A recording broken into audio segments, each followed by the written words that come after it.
Welcome guys, Sizwesake here, Sizwesake Academy, and this is the global classroom. We are going to deal with the 30-degree angle. We're still on trigonometry, special angles. The 30-degree angles, on special angles, what are the values we found of 0 degrees, 45 degrees, which was the x value was root 2 over 2 and the y value was root 2 over 2. Check that video and find out how we got that root 2 over 2. It is clearly explained there. The 90-degree, what its values are, x and y values, the 180, its x and y values, the 270 and the 360, likewise. So now we are dealing with the 30-degree angle.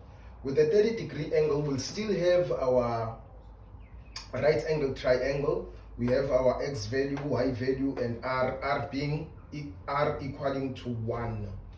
So now we want to find out what's the value of y and the value of x at the 30-degree angle, so that we know that it's what are the special angles there at 30 degree. If we are given something like sine of 30 degrees, it is said to be half. Where did we get that half? Cos of 30 degrees, cos 30 degrees is equal to root 3 over 2.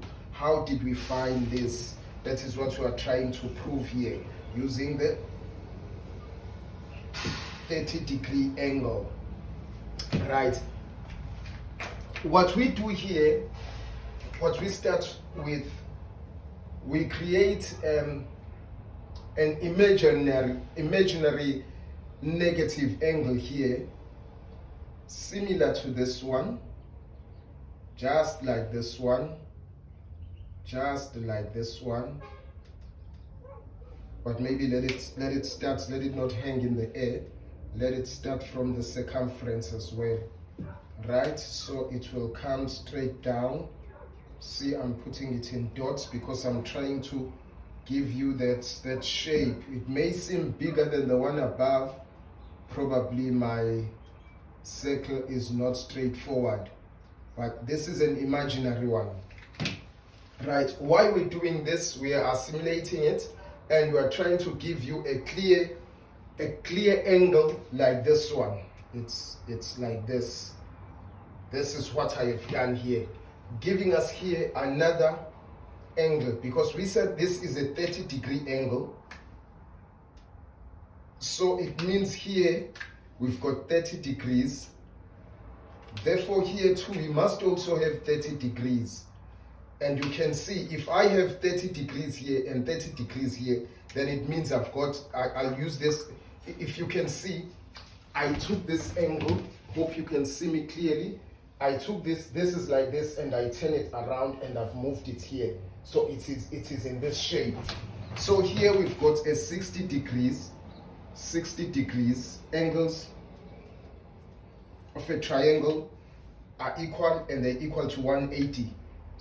So this is 60, 60, 60, and they're equaling to 180. 60, 60, 120 plus 60, it's 180 degrees, right? So basically here we've got a 60, here we've got a 60, here we've got a 60. But what we've actually done here now, we've cut this into two. We've put a line here, and if it's 2 equal parts, if this means it's 2 equal parts, therefore 60 divided by 2, we get a 30 degree this side. For clarity, let me use a red this side and 30 degree this side. So we've got a 30 making up this 60. Now that we've cut a line, this line, if it carries on, let me carry on. If it carries on, it's a straight line, you can see. And a straight line is a 180, you know. Now, if I cut this straight line into two, it means here I've got a 90, here I've got a 90. That's the 90 here and the 90 here, right? So I've got this angle, so I've got this side. So if these angles are equal, it also means that the sides are equal. Therefore, this side is 1, this side is 1, this side is 1. If this is R1, this is R1, and this is 1 as well, R1 as well. Right, I just want to show you this. So consider this angle. I twist this like this, it takes a shape of this one, and I place it there because I want you to see what we are going to do, where it actually comes from. So we basically have now a 30, a 90, and a 60. It still gives us a right angle triangle. It means I'm cutting this one like this, and I've put it like this here. So it means I've got here now a 90, a 30, and my 60 is still here. Right, so this is my right angle triangle. I just wanted you to see where and why am I putting this like this. It's an imaginary angle, but I was creating this, which tells us where all of this comes from. Why is it half now? Why is it 30 degrees, 90, and 60? It all comes from here. Right, so I will wipe this off for space interest and carry on further down here. Right, remember we still have that equation by Pythagoras: x squared plus y squared is equal to r squared. Right, now I want you to look at this. We said this side is 1. Remember, we drew it, it was flat like this, and we said 1, and we said 1, we said 1. So this is complete 1. And then we cut this into 2. Now, if we cut this into 2, and this was 1, it means this splits into 2. It's 1 divided by 2.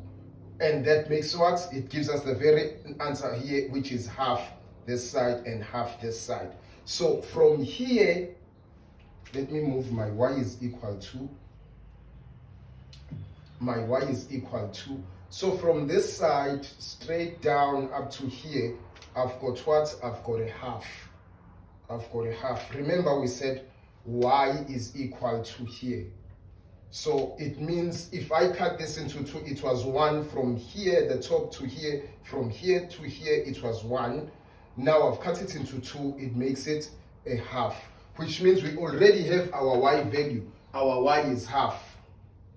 Right, now if our y is half, we need to find the x value now. We already have the r value, which is 1 unit. Y is equal to half. Now we need to find this part. How long, how much is this part? And then we need to substitute into our equation so that we can find that value. We already have the r, we already have the y. Let's find the x value. So the x value is, we say x squared plus, we let, so that it's clear, let y equal to half. Right, we let y equal to half. So here we have half all squared is equal to r is 1, 1 all squared. So we have x squared plus, this is 1 over 4. Now I want you to notice before I even go further, this part is the negative part of the y value. So this part would have been positive y. This would have been y is equal to minus a half. Regardless of the sign of the y value, if I put a minus here, because it's squared, it will make a positive.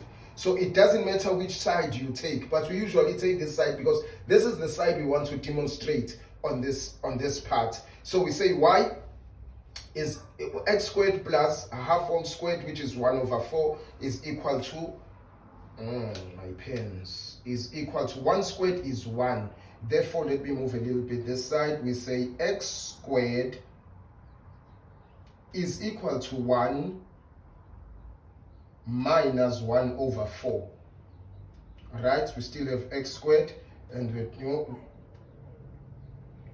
then we put a divide by 1 here just to balance it.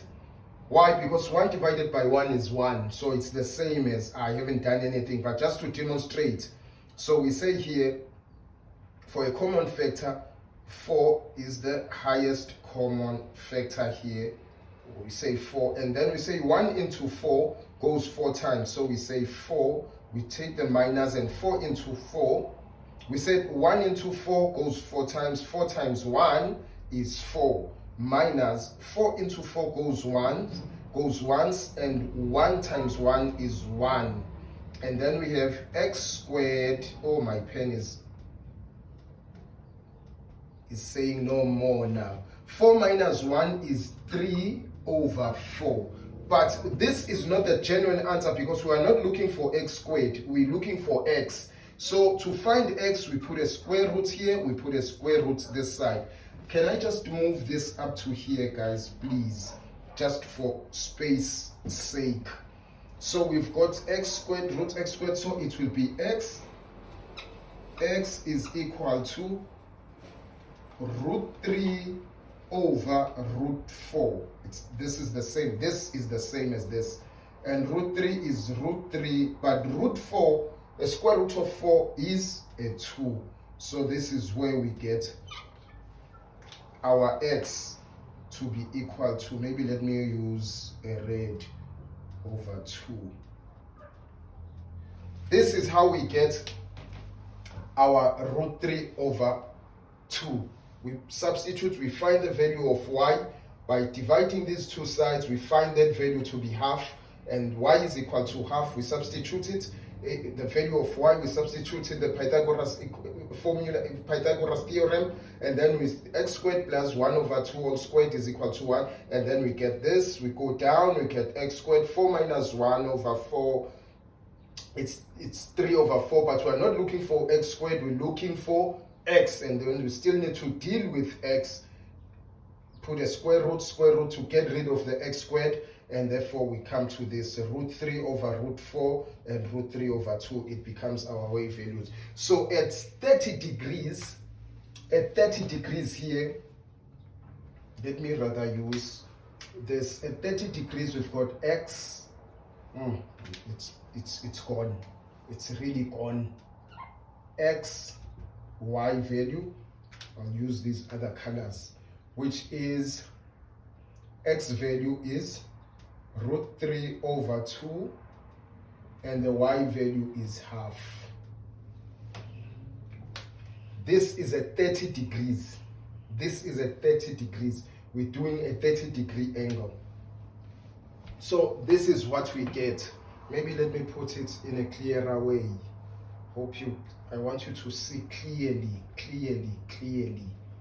I want it to be clear to you before I finish with this. So we've got the x, y values, and then x value is root 3 over 2, and the y value is half. Right. And then we have this in a digital form, more like in calculated form, where we have find the root 3 over 2 is equal to 0.8. Let me put it in red as well. This part, let me put it, it's 0.866, and this part is 0.5.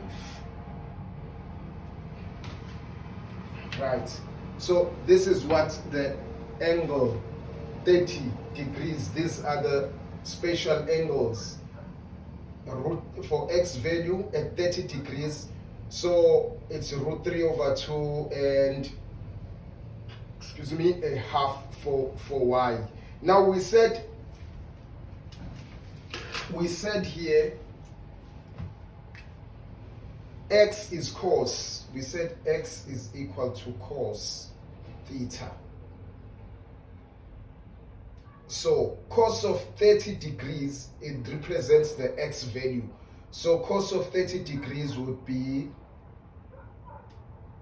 cos 30 degrees would be equal to root 3 over 2. That is what it will be. While the sine of 30 degree, which is y, is equal to sine theta, is equal to sine 30 degrees. The y value of sine 30 is a half. You can either put it in this form, friction form, or in this form,